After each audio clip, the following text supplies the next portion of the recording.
자, 여기부터 좀 보고. 어디?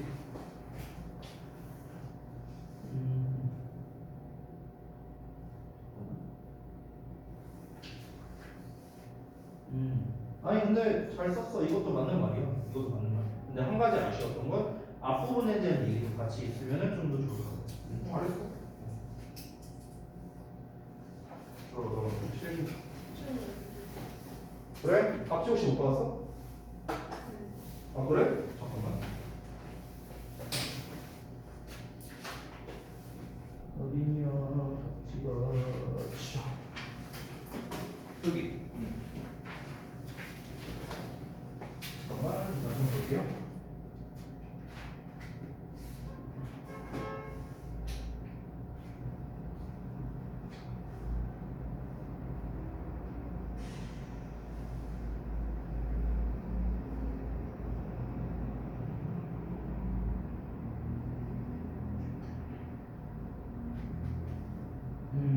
오케이. 여기 있습니다. 그러면 데일리 피드백을 좀 같이 진행을 하죠. 채윤이는 그거 하면서 채점을 하시면 될 것 같아요. 자, 잠깐만요. 여러분 좀 여쭤볼 게 있는데 그 여러분 지금 현재 그 올림푸스 원교재 쓰고 계시죠? 독해할 때. 네. 그 전에 혹시 교재 뭐 썼는지 아세요? 그러면? 리딩 엑스퍼트 2. 오케이. 자.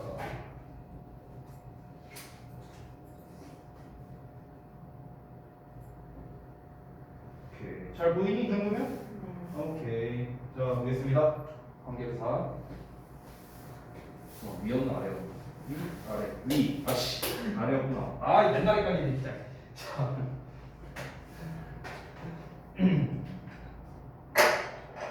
일단은 지난번에 배웠던 그 관계부사 개념에 대해서 다시 한번 복습을 좀 해볼게요. 지난번에 제가 그 관계부사 개념 설명을 드릴 때 네 가지로 나눠서 이제 설명을 드렸었죠. 그 첫 번째가 접속사와 부사의 역할을 동시에 하는데 접속사는 이제 아시다시피 문장과 문장을 연결해 주면서 절을 이끄는 역할을 하죠. 더군다나 이 부사 같은 경우는 애초에 시간, 장소, 이유, 방법 등의 의미를 나타내고 형용사나 부사나 문장, 동사 이런 거를 수식을 하죠. 그 얘기를 쓴 겁니다. 두 번째, 관계부사는 이제 우리가 선행사가 이제 시간, 장소, 이유, 방법 네 가지로 나뉘어지겠죠. 관계부사의 뒷부분은 완전한 문장, 그리고 앞에 나오는 선행사, 즉 명사를 꾸며주는 형용사 절의 역할로서 이제 뭐뭐 하는을 해석한다. 즉 관계대명사와 거의 똑같다라고 얘기를 했었어요. 자, 관계부사 앞에 나오는 이제 선행사에 따라서 이제 형태가 달라지는 거죠. 다만 이때 선행사가 이제 the way인 경우에는 이제 우리가 how와 함께 쓸 수 없다라는 얘기를 했었습니다. 자, 이와 더불어서 우리가 전치사 플러스 관계대명사와의 관계를 이제 같이 한번 봤는데 제가 요 개념 테스트에는 생략을 했지만 지난번에 그런 얘기를 했었어요. 관계부사에서 전치사 플러스 관계대명사로 바꿀 수 있는데 자, 전치사 플러스 관계대명사에서 관계부사로 가는 거는 불가능한 경우도 있다라고 얘기를 했습니다. 항상 가능한 건 아니다 이런 얘기를 했었죠. 자, 첫 번째 보자면 관계대명사가 전치사의 목적어로 쓰일 때 전치사는 관계대명사 앞에 올 수 있다 없다. 자, 이 말뜻을 이제 좀 잘 생각해 봐야 되는데 관계대명사가 전치사의 목적어로 쓰인다는 거는 결국에 전치사 플러스 관계대명사 이걸 말하는 거죠. 그렇죠? 그렇기 때문에 전치사가 관계대명사 앞에 올 수 있다라고 해야겠죠. 여기에도 밑줄 수도 있는 거네요. 자, 어쨌든 그래서 즉 이때 관계대명사는 목적격이라는 거겠죠. 전치사에 대한 목적어니까요. 자, 그리고 전치사가 앞에 오게 되면 뒷부분은 당연히 완전한 문장이 되겠죠. 자, 두 번째, 전치사 플러스 관계대명사 형태에서 관계대명사 that은 사용할 수 없겠죠. 이 자리에 that을 쓸 수 없다. 이 얘기 한 거죠. 만약 사용하려면 어떻게 해야 됩니까? 이 전치사를 다시 원래 자리 뒤로 보내버려야겠죠. 세 번째, 전치사 플러스 관계대명사 형태일 때는요, 관계대명사를 생략할 수 없겠죠. 얘를 생략하면 전치사 뒤에 주어 동사가 나와버리니까요. 자, 전치사를 만약에 맨 뒤로 보낸다면 당연히 생략을 할 수 있는 거고요. 됐죠? 자, 여기까지가 이제 기본 개념이었습니다. 자, 그러면 이제 문제풀이 부분으로 한번 가볼 텐데요. 1번부터 보겠습니다. 자, 일단은 이제 각 문장을 구문 문서, 어법상 올바르면 동그라미, 틀리면 X, 뭐 어색하다면 고쳐 쓰고 근거, 작성 이런 게 있었습니다. 자, 구문 분석은 제가 직접 지금 바로 써드릴 테니까 여러분이 쓰신 것과 함께 비교를 해보시면 좋을 것 같아요. 주황색으로 쓸게요. 자, live and sport. 자, 그러면 삶과 스포츠는요, present 제시한답니다. many situations 많은 상황들을요. 어떤 상황이냐, 이런 상황이 되는 거죠. 형용사 절이 나오겠네요. critical and difficult decisions가 이제 주어가 되겠고 have to be made가 동사인데요. 지금 여기를 여러분 잘 살펴보시면 be made라는 수동태가 나왔습니다. 수동태 뒤에는 원래 목적어가 안 나오죠. 그렇기 때문에 얘는 일형식의 완전한 문장이다 라고 볼 수 있는 겁니다. 자, 일단은 뒷부분에 완전한 문장이 나왔으니까 우리가 where로 고쳐 써야 된다까지는 맞아요. 여러분이 잘 쓰셨는데 한 가지만 더. 뒷부분이 완전하니까 where를 쓴다를 제외하고 나머지 앞부분에 대한 것도 좀 같이 얘기를 해주셨으면 좀 더 좋을 것 같습니다. 두 가지 얘기인데요. 첫 번째는 앞이 완전한 문장이기 때문에 뒤에 수식어가 필요한 상황이다라는 거를 좀 추가로 말씀 주시면 더 좋을 것 같고요. 두 번째로는 이 부분은 잘 써주셨는데 두 분 다 이 situations라는 게 어떤 상황을 나타내는 표현이기 때문에 상황을 나타낼 때도 우리가 관계부사 where를 쓸 수 있다는 거예요. 이 두 가지가 들어가면 좀 좋을 것 같아요. 됐죠? 자, 그래서 정답은 which를 where로 붙여야 된다 였고요. 두 번째 보겠습니다. 2번 문제는 stereotypes should never influence 동사 나왔고요. 또 way가 목적어가 되겠습니다. 그 다음에 이미지 이하가 앞에 나와 있는 the way를 수식하는 구조죠. 여기 뒷부분을 보면 we 주어 나왔고요. 그 다음에 deal with 동사 1번이고요. 그 다음에 treat가 동사 2번이죠. 묶어서 동사로 표시하셔도 상관없습니다. others가 목적어가 되겠네요. 그러면 뒤에 주어, 동사, 목적어 나왔으니까 삼형식의 완전한 문장이 나왔습니다. 완전한 문장 나왔으니까 우리가 전치사 플러스 관계대명사를 써도 되겠죠, 당연히. 그렇죠? 그래서 얘는 문제될 게 없는 겁니다. 여러분 지난번에 말했다시피 이 the way와 how를 같이 못 쓸 뿐이지 how를 전치사 플러스 관계대명사인 in이치로 고쳐 쓴다면 무방하다 이렇게 볼 수 있겠어요. 여기에 나와 있는 스테레오타입은 무슨 뜻이죠? 혹시 알아요? 단어들? 스테레오타입? 채윤이 혹시 알아요? 이 고정관념이라는 뜻이에요. 고정관념. 네. 고정관념. 이 타입이라는 게 어떤 유형을 말하는 거잖아, 얘들아. 타입이라는 단어가 이 그 스테레오라는 것 자체가요. 뭔가 이제 좀 고정되어 있는이라고 생각을 하시면 돼요. 이 스테레오라는 약간 그 단어가 주는 느낌 자체가요. 그래서 이제 스테레오타입이 이제 고정관념 이렇게 되는 거고요. 좀 비슷한 단어가 우리 이제 그 프로토타입이라는 게 있어요. 프로토타입. 프로토타입이라는 거는 이제 우리가 약간 그 전문 용어에서도 나오는 단어이긴 한데 얘는 이제 원형이라는 뜻이에요. 원형. 동그라미를 말하는 게 아니라 우리 동사 원형할 때 그 원형을 말하는 겁니다. 프로토타입. 원래 형태를 말하는 거예요. 자, 그래서 이제 이거는 뭐 단어 참고적으로 말씀드린 거고 세 번째로 넘어갈게요. 여기 기억되죠? 프로토타입? 자, 3번. Reading is the primary means. 여기 보어 나왔습니다. 자, 그 다음에 by 이하가 이렇게 이제 수식을 하는데 전치사 플러스 관계대명사 구조가 돼야겠죠? 그걸 우리가 어떻게 할 수 있습니까? 앞에 나와 있는 문장 구조를 보면 주어 동사 보어에 이 형식의 완전한 문장이 나왔으니까 아, 여기는 수식어 자리구나 라는 걸 우리가 알 수 있는 겁니다. 뒷부분을 봤을 때도 you 주어 나왔고요, acquire 동사 나왔죠, your ideas 목적어 나왔고요, and gather도 동사, information 목적어죠. 됐죠? 그러면 뒷부분이 완전한 문장이 역시나 나왔고요. 그러면 따라서 우리가 전치사 뒤에 관계대명사를 써야 되는 자리라는 걸 알 수 있습니다. 두 가지 단서를 통해서요. 첫 번째 뭐다? 앞에 완전한 문장이다. 선행사, 명사가 있다. 그리고 두 번째가 뭐다? 뒤에가 완전한 문장이 나왔다. 그래서 전치사 플러스 관계대명사를 써야 된다. 이걸 알 수 있는 건데, 자, 전치사 플러스 관계대명사를 쓸 때 우리가 대신 쓸 수가 없죠. 그래서 관계대명사 which로 이렇게 써주게 된 겁니다. 됐죠? 여기에서의 means는 참고로 수단이란 뜻이에요. 수단. 그렇기 때문에 읽기는 is the primary means, 그러니까 주된 수단이다라는 겁니다. 자, 어떤 수단이냐면요, by which you acquire your ideas. 너의 아이디어를 습득하고 정보를 습득하는 주된 수단이다. 이렇게 해석이 됩니다.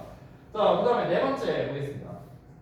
Do you remember the place we first met? 자, 이거는 뭐 문장은 굉장히 쉬운데요. 여기를 보시면 the place 뒤에 we 여기를 보시면 이제 생략이 되어 있는 걸 아실 수 있겠습니다. 구문분석을 먼저 해볼게요. 주어 나왔고 동사 나왔고 그다음에 place 목적어 나왔습니다. 완전한 문장이죠. 자, 완전한 문장인데 요 덩어리를 잘 살펴보시면 주어 동사가 나와 있는 거를 확인할 수 있겠습니다.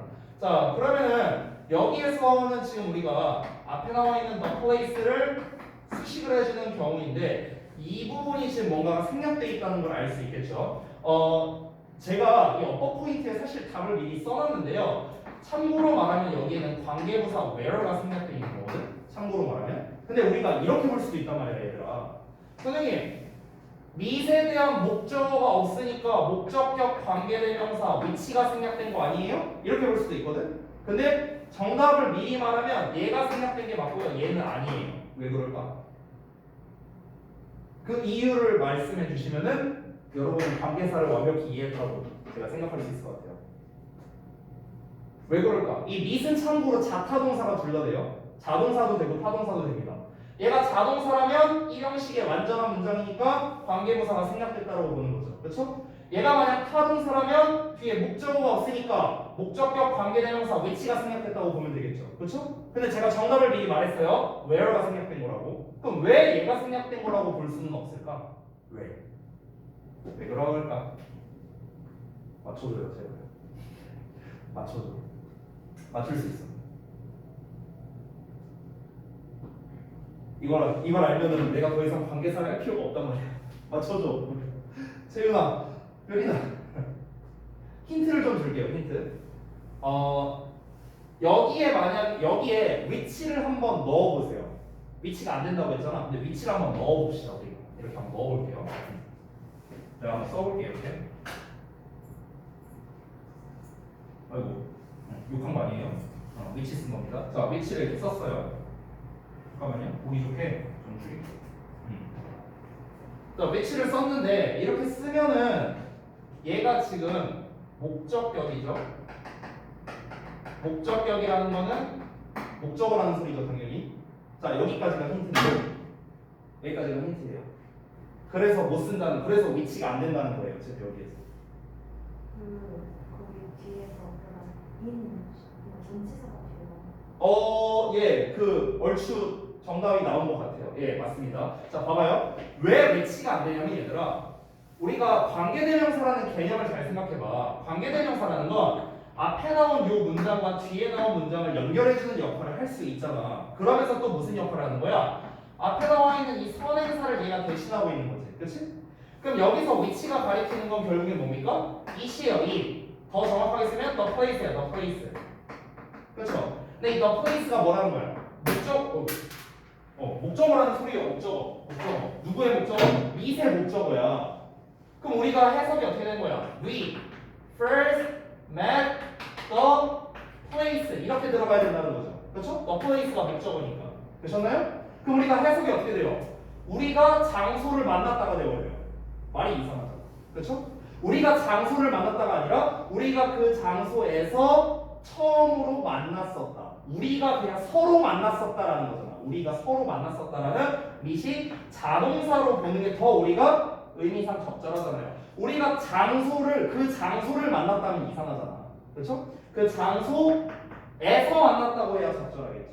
지금 이제 효린이가 말한 대로. 그러니까 우리가 만약에 위치를 쓸 거라면 여기다가 in이 붙어야 문맥상 더 적절하다는 거예요.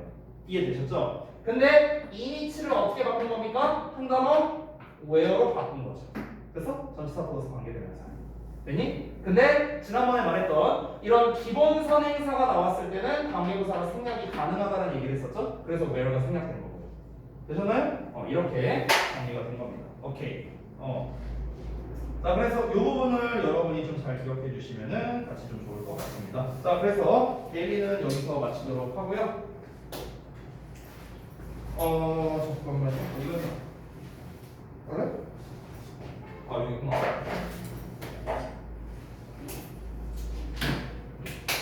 여러분께서 이제 숙제로 이제 해오신 부분 중에 이제 질문 질문하실 부분들이 아마 있었을 겁니다. 그래서 오늘은 그 질문을 좀 먼저 받아줄게요. 질문을 먼저 받아주고 그러고 난 다음에 제가 그 다음 진도를 나가도록 하겠습니다. 여러분 오늘 이제 채윤이랑 효린이 이제 두 분 오셨으니까 오늘은 제가 그냥 여러분 공통적으로 지금 질문을 받아줄게요. 페이지랑 번호를 말씀해 주시면 그 부분을 좀 해설을 해드리겠습니다. 자, 몇 페이지부터 보면 될까요? 저 440페이지 440쪽이요? 그 채윤이도 좀 같이 펴볼까? 440쪽에 몇 번이요? 1번인데요. 네네. 근데 4번은 답이 아닌지 4번이요. 네, 한번 보겠습니다. I gave my sister a bear doll, which my mother gave me. 잠시만요. that 대신에 그냥 which로 쓴 거밖에 없네요. 지금 보시면. 근데 잠깐만요. My mother gave me. 아니, 얘는 상관없는데? 4번 써도 돼요. 4번 써도 돼. 2번도 되고 4번도 됩니다. 왜냐면 얘는 꼭 that만 써야 되는 그 지금 상황이 아니어서요. 예, 얘는 상관없습니다. 답이 잘못 나온 것 같아요. 2, 4번 둘 다 됩니다. 또, 그리고요. 네. 그 446쪽에 네, 446쪽. 그 네, 말씀하세요. 3번에서 네네. 풀을 무치로는 못하면 된다 했는데요. 네네네. 그 제가 생각한 선행사가 educational program이어서 잠깐만요. 그게 몇 번째 줄이죠? 밑에서 세 번째 줄 부분인가요? 밑에서 세 번째 줄 네네. 그 제가 생각한 선행사는 네네. on educational program이어서 아, 얘를 which is까지 붙였는데 오케이. 무슨 말인지 알겠어요. 그러니까 every Friday, 이제 매주 금요일마다 we run an educational program. 우리는 이제 educational 프로그램을 운영한다는 거죠. 아이들을 위해서. 근데 그게 are for everyone이라고 불리운다는 거니까 그러면 여기서 불리운다는 게 아이들이 불리우는 게 아니라 그 프로그램이 불리우는 거니까 이제 which is가 맞지 않냐 이 말씀을 하시는 거죠. 잠깐만요. 모든 사람들을 위한 예술이라고 불리우는 프로그램. 네, 제가 봐도 프로그램이 맞는데? 근데 답지에 그 that 또는 which 이렇게 나온 거예요. 그리고 거기에는 R을 바꾼다는 얘기는 없어서 왜냐면은 아마 답지에는 children을 선행사로 본 것 같아요. 제가 봤을 때는. 근데 아닌데? 그러면은 답을 that 또는 which라고 하면 안 되겠는데? 아니요. is까지 고치는 게 맞아요. 이건 on educational 프로그램이 선행사이기 때문에. 답지가 잘못된 게 많구만 이거. 이거 신고하면은 돈 주는데. 네, that 또는 which is까지 써야 됩니다. 맞아요. 그 다음에 효린이는 끝인가요? 네. 채윤이는요? 440쪽? 예, 몇 번이요? 4번. 네네. 4번에 어떤? 공부에서 네. 잘 모르겠어요. 구문 분석이요? 오케이, 알겠습니다. 1, 2, 3, 4, 5번 전부 다요? 오케이, 알겠습니다. 그럼 요거는 괜히 껐네. 띄워놓고 하는 게 더 편했는데 구문 분석 하려면. 일단은 제가 이제 그냥 말로써 해드릴게요. 꺼버려봤고요. I threw away the shoes가 각각 주어 동사 목적어가 되겠죠. I threw away the shoes 이렇게. 그래서 내가 그 신발을 threw away니까 버렸다라는 거겠죠. 그러면 앞이 삼형식의 완전한 문장이 나왔으니까 뒤에는 수식어가 필요한 상황입니다. 그래서 이 that은 관계 대명사의 가능성이 높아진 거예요. 됐죠? 자, 뒤를 봤을 때 대절 이하에 my son were 주어 동사만 나와 있고 were에 대한 목적어가 지금 빠져 있는 상황, 즉 목적격 관계대명사가 되겠습니다. 됐습니다. 됐죠? 그래서 when he was young 그가 어렸을 때 얘는 뭐 별거 없죠. 주어 동사 보어 나왔으니까. 자, 2번 보자면 앞에 the table 명사만 나와 있습니다. 근데 갑자기 대시 등장했어요. 그러면 당연히 뭐겠습니까? 이 명사에 대한 설명을 해주는 역시나 관계 대명사가 되겠고요. That is next to my bed. 여기가 이제 괄호가 되겠죠. 이 괄호가 앞에 나와 있는 the table을 수식하게 됩니다. 되나요? 여기서의 that은 주격 관계 대명사겠죠. 뒤에 is 동사 나왔으니까. 그럼 that is next to my bed. 내 침대 옆에 있는 the table. 테이블이 주어. is made가 동사겠죠. 만들어졌다. by my father. 수식어죠. 우리 아버지에 의해서. 됐나요? 그 다음에 3번. I think 주어 동사 나왔습니다. 앞부분이 주어 동사가 나온 불완전한 문장이기 때문에 명사가 필요한 상황입니다. 따라서 이 that은 명사절 접속사가 되기 때문에 정답이 3번이 되겠네요. 그렇죠? 1, 2번 다 관계대명사였으니까. 자, 그래서 뒤를 보시면 she's a bus driver 주어 동사 보어가 순서대로 나온 완전한 문장이죠. 됐나요? 대절 전체는 목적어가 되는 거고요. 너무 빠른 거 같아요? 아니요? 괜찮아요? 자, 그 다음에 4번과 5번은요 2번이랑 거의 똑같은 패턴입니다. 자, 보시면 the book, the bike 각각 앞에 명사가 나와 있는데 대시 등장해 있습니다. 뭐다? 각 앞에 나와 있는 명사를 꾸며주는 관계 대명사다. 4번에 있는 거를 보자면 I bought the other day 까지가 한 덩어리예요. That I bought the other day 여기까지 한 덩어리. 이 덩어리가 앞에 나와 있는 the book을 수식하는데요. I bought가 주어 동사고 the other day는 어떤 시간적인 의미이기 때문에 부사가 됩니다. 부사, 목적어가 아니에요. 또 다른 날을 구매한다는 게 아니잖아요. 또 다른 날에 그 책을 구매한다라는 의미가 맞겠죠. 그렇죠? 그렇기 때문에 bought에 대한 목적어가 빠진 목적격 관계대명사가 되겠다. was very helpful 각각 동사 보어가 되겠죠. 그래서 목적격 관계대명사였고 5번도 That I used to ride 까지가 한 덩어리겠죠. That I used to ride 까지 앞에 나와 있는 바이크를 수식하는 거고 이 ride라는 건 참고로 타동사입니다. 뭐뭐를 타다, 뭐뭐를 탑승하다 라는 의미겠죠. ride에 대한 목적어가 빠진 불완전한 문장이기 때문에 목적격 관계대명사 that을 쓴 겁니다. 내가 타곤 했었던 자전거 이렇게 해석이 되는 거죠. 이게 is broken, 뽀사졌다. 됐죠? 다 된 건가요 그러면 젤리? 또 다른 문제는요? 딴 건 없었어요? 오케이 알겠습니다.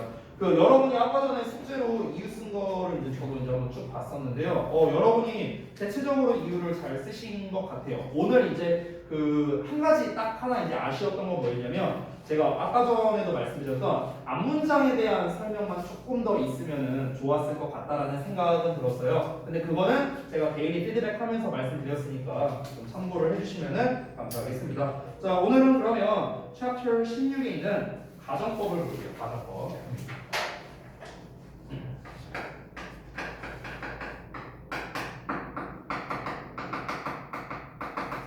자, 일단은 이 가정법의 기본적인 거를 말씀드리기 전에 앞서서 가정법이 이제 시험에서 어떤 형태로 나오는지를 좀 말씀드리겠습니다. 중3 기준으로 그리고 고등부 기준으로 좀 먼저 말씀을 드릴게요. 중3 기준으로 가정법은요 직설법과의 관계가 가장 많이 시험에 나옵니다.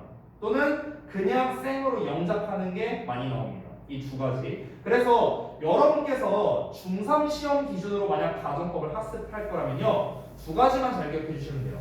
첫 번째는 각 가정법의 형태와 해석입니다. 가정법의 종류가 이제 책에 아마 나와 있겠지만 if 가정법 과거 과거 완료, 뭐 IBC 가정법 과거 과거 완료, 뭐 이제 as if 가정법 과거 과거 완료 이렇게 여러 가지 종류와 형태들이 있는데요. 이거의 종류와 형태, 해석을 기억을 해주시는 게 일단 첫 번째입니다.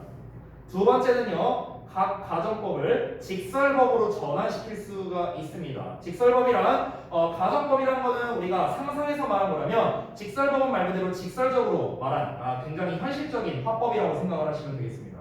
이것과의 전환이 되는 거예요. 됐죠? 이 두 가지가 중3 기준으로는 시험에 많이 나옵니다. 그렇죠? 대체적으로 서술형, 어법으로도 이제 문제가 나올 수도 있는데 서술형으로 내기가 되게 좋은 어법이다라고 보시면 되겠습니다.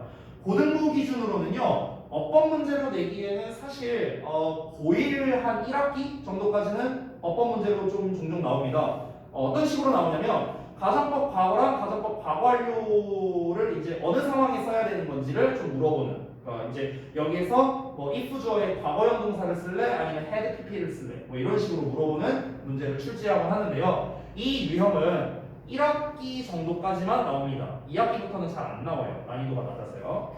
그리고 두 번째로는 이 가정법을 활용한 영작하는 문제가 나오는데 중학교 때의 영작과는 좀 다릅니다. 우리가 중학교 때의 영작은 제가 방금 말씀드렸다시피 한글을 주고 난 다음에 그거를 영작하는 게 중학교 때 시험이에요. 고등학교 때는 그렇게 안 나옵니다. 고등학교 때는요 이 가정법을 활용해서 주제문이나 또는 어떤 요약문을 작성하게끔 하는 식으로 내는 거예요. 그러니까 단순 어법 문제가 아니라는 거죠. 독해와 어법이 섞여 있는 문제로서 출제를 한다. 이렇게 볼 수도 있고요. 또는 가정법 문장을 직설법 문장으로 변화시켜 놓은 다음에 흐름상 어색한 것을 골라라라는 식으로 전혀 다른 유형의 문제로 출제하기도 합니다. 됐죠? 그래서 이 가정법이라는 거는 중학교 때든 고등학교 때든 이제 굉장히 많이 나올 수 있는 영역이다. 근데 가장 중요한 기본사항, 중학생이든 고등학생이든 상관없이 가정법에 대해 가장 중요한 기본 사항은 어디까지나 가정법의 종류와 형태, 해석이다. 이거는 기본이에요, 기본. 이거를 모르면 아무것도 해결이 안 되기 때문에 그렇습니다. 그래서 사실 암기적인 요소가 꽤 있는 부분이라고 좀 생각을 해주시면 좋을 것 같습니다. 자, 그러면 가정법에 대한 걸 들어가기 전에 앞서서 452쪽을 먼저 좀 볼게요. 거기를 보시면 조건의 부사절로 먼저 나와 있거든요. 자, 이거를 먼저 좀 설명드리겠습니다.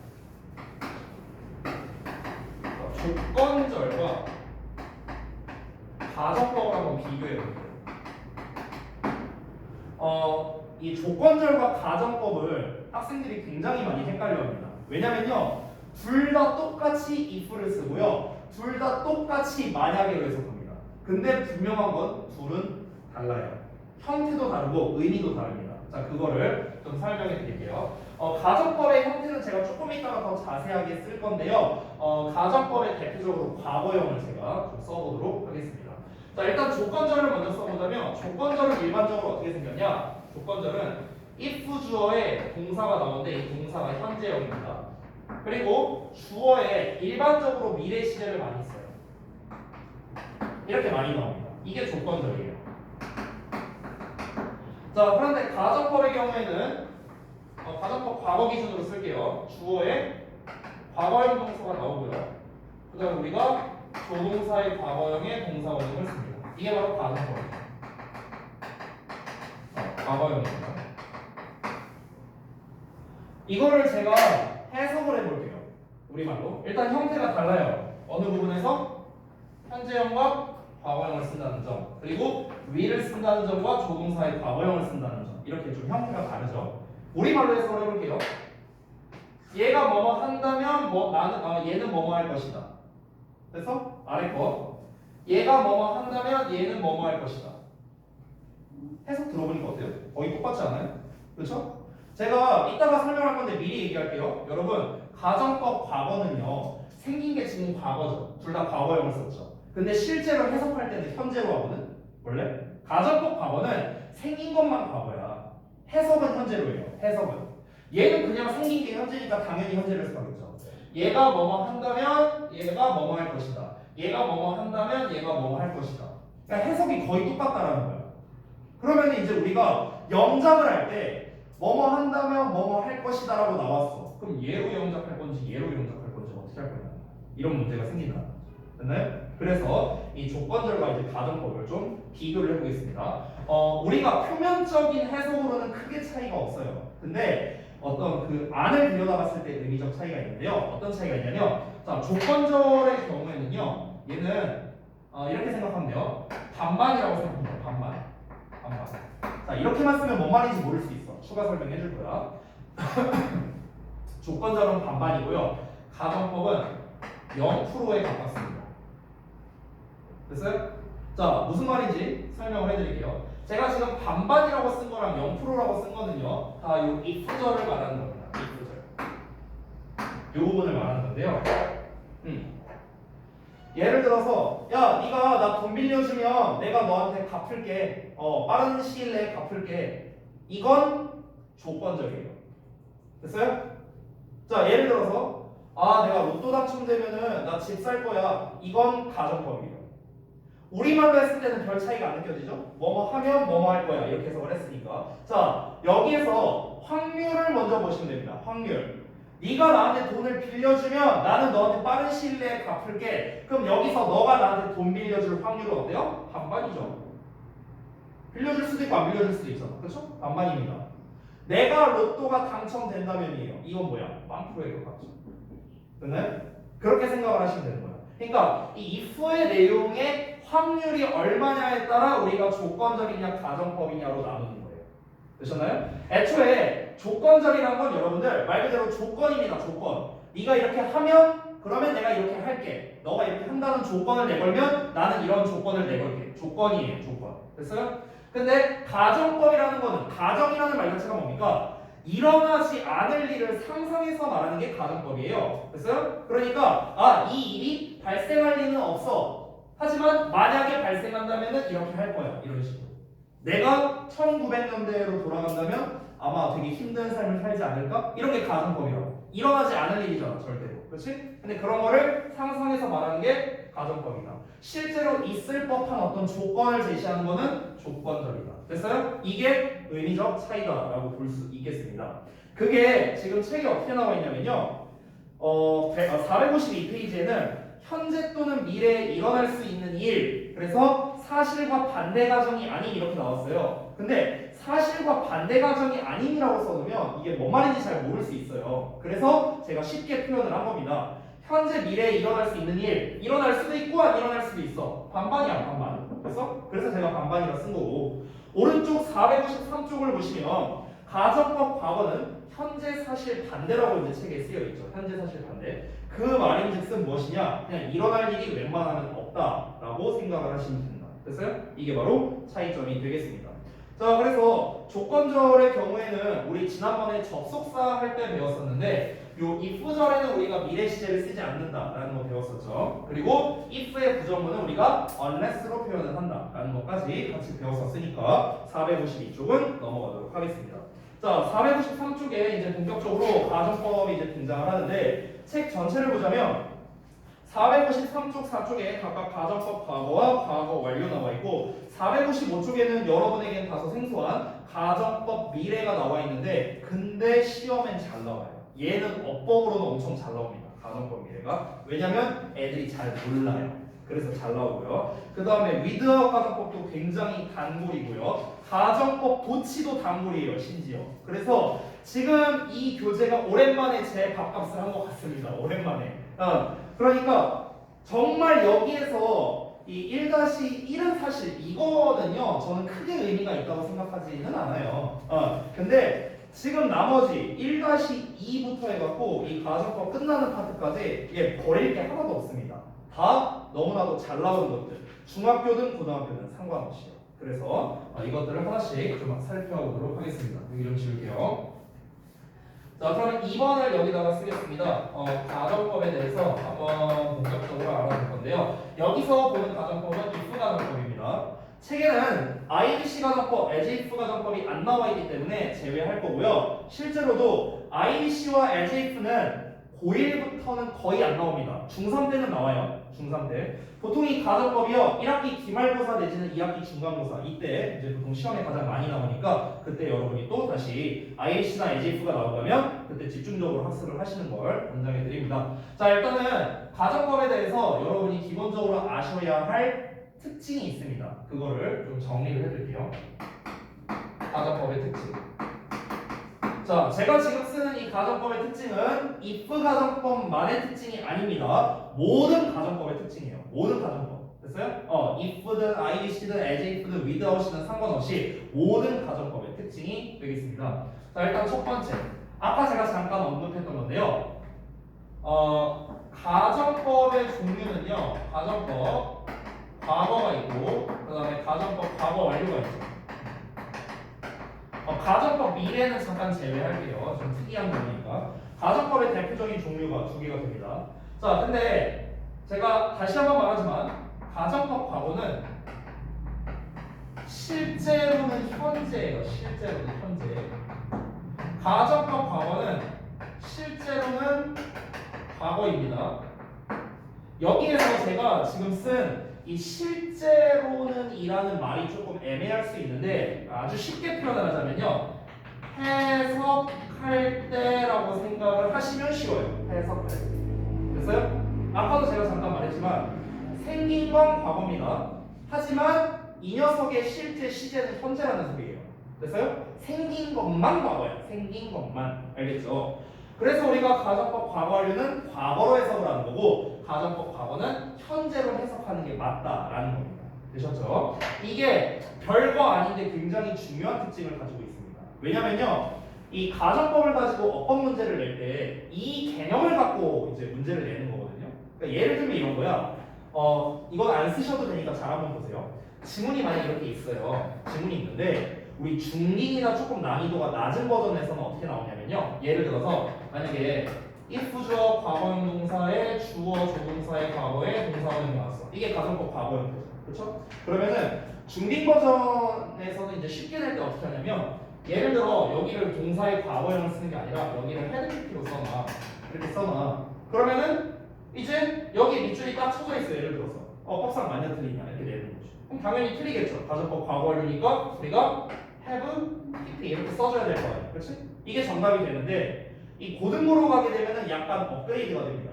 자, 어떤 식으로 업그레이드 되느냐? 여러 가지 유형이 있는데 제가 대표적으로 좀 말씀을 드릴게요. 예를 들어 문장이 이렇게 나왔습니다. 그리고 여기에 다 밑줄이 쳐져 있어요. 싹 다. 그래서 여기에서 틀린 거를 올바르게 고쳐 써라라고 나옵니다. 서술형으로. 올바르게 고쳐 써라. 그럼 이제 우리는요. 얘가 경우의 수가 3개로 늘어버려요. 3개로. 첫 번째는 뭐가 있냐면 얘를 과거형 동사로 쓸 수도 있겠죠? 그럼 가정법 과거가 되니까 이게 첫 번째. 두 번째는 뭐야? 얘를 have pp로 쓰는 거야. 그럼 가정법 과거완료가 되죠? 이게 두 번째입니다. 세 번째는요. 심지어 얘를 그냥 냅두는 경우도 있어요. 이거는 우리가 혼합 가정법이라고 합니다. 이 책에는 안 나와 있어요. 지금 현재. 그래서 그 얘기는 제외할게요. 어쨌든 그러면 지금 아까 우리가 여기에만 밑줄 쳐 있을 때랑 다르게 이 전체에 밑줄이 쳐지니까 경우의 수가 3개로 늘어버리는 거예요. 그래서 그럼 이제 어떻게 쓸 거냐는 거지. 이런 문제가 생기는 거예요. 자, 그러면은 이 내용이 만약에 글의 중간쯤에 있다고 한번 가정을 해봅시다. 그러면은 예를 들어서 여기 이제 독해 질문이야. 글이 나와 있어. 글이 있는데 이 글이 어떤 일반적인 사실을 전달하는 어떤 설명문의 형태라고 한번 가정을 해봅시다. 설명문이야. 우리가 일반적인 사실을 전달한다면은 현재 시제로 써야겠죠. 현재 시제. 그렇죠? 그럼 여기 대부분 현재 시제로 쭉 나와 있을 겁니다. 그러고 난 다음에 여기 가정법이 딱 들어와 있어. 그러면은 우리는 어떻게 써야 돼? 가정법 과거로 써야 되는 거야. 왜? 실제로 현재니까. 그래서 만약에 이 이야기가 과거로 구성되어 있어. 보통은 이게 더 시험에 많이 나오겠죠.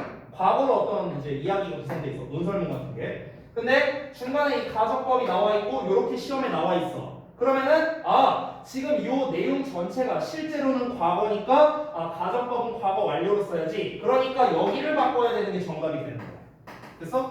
근데 학생들 입장에서는 과거네? 그럼 얘도 과거로 써야지. 그냥 가정법 과거로 써버린다. 이해돼요? 가정법 과거는 뭐라고? 실제로는 현재. 됐어? 그러니까 이런 문제가 발생할 수 있다는 겁니다. 이거는 상당히 난이도가 높은 문제예요. 고등학교 2학년 정도의 수준에서 나오는 겁니다.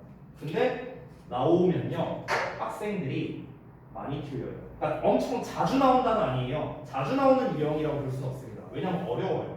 근데 이렇게 나오면 거의 애들이 다 틀려왔어요. 거의 다 틀려와서 나한테 시험지 들고 와서 물어봐요. 선생님 여기 과거 나왔으니까 이거 과거 얘기니까 이거 과거 써야 되는 거 아니에요? 그래서 나한테 니킥 한 5대 맞고요. 그러고 말합니다. 야 이 썩을 거사 내가 언제부터 가정법 과거가 과거 시제라고 했냐? 가정법 과거는 실제로 뭐야? 현재잖아 이 그지 같은 놈아 이러면서 이제 나한테 욕먹는 거야. 됐어? 그러니까 이 개념을 활용해서 문제가 나오는 거예요. 독해랑 섞어갖고. 됐어? 이 독해 내용을 알아야 우리가 또 과거 쓸지 과거를 쓸지를 또 결정할 수 있을 거 아니야. 이게 지금 옛날 얘기하는 건지 아니면은 어떤 사실 전달하는 얘기인지 이것도 같이 알아야 되잖아. 그치? 우리가 항상 고등부에서 어렵게 내는 어법 문제는요. 독해와 어법을 결합한 문제로서 이제 시험을 내는 거예요. 독해와 문법을 결합한 문제. 이게 항상 난이도가 어렵거든요. 지금 가정법의 문제가 딱 그런 거죠. 그렇죠? 이 가정법의 형태를 모르는 애들은 없어요. 고등학생쯤 되면요. 근데 어떤 형태를 써야 돼? 왜 그렇게 써야 돼? 이 이유를 몰랐기 때문에 친구들은 다 틀린 겁니다. 그렇죠? 내가 그래서 근거를 그렇게도 강조하는 이유가 바로 그런 거고요. 아시겠죠? 자, 그래서 첫 번째 다시 돌아와서 말씀드리면 이 가정법의 첫 번째 특징, 요 개념, 이 개념이 왜 중요한지에 대한 제가 당위성을 좀 말씀드린 겁니다. 이 내용이 책에는 되게 복잡하게 나와 있어요. 이게 바로 무슨 뭐 얘는 현재 사실의 반대다, 뭐 과거 사실의 반대다 이렇게 나오는데 그 반대라는 말이 도대체 뭐야? 막 이렇게 생각이 들 수도 있고 그 과거 사실, 현재 사실은 또 뭐야? 막 이렇게 말이 헷갈린다고. 그래서 그 용어가 좀 헷갈릴까봐 일부러 제가 최대한 쉽게 좀 말씀을 드린 거예요. 뭐라고? 실제로는 현재로 해석한다. 실제로는 과거를 해석한다. 이렇게 여러분이 이해를 하시면 좋겠습니다.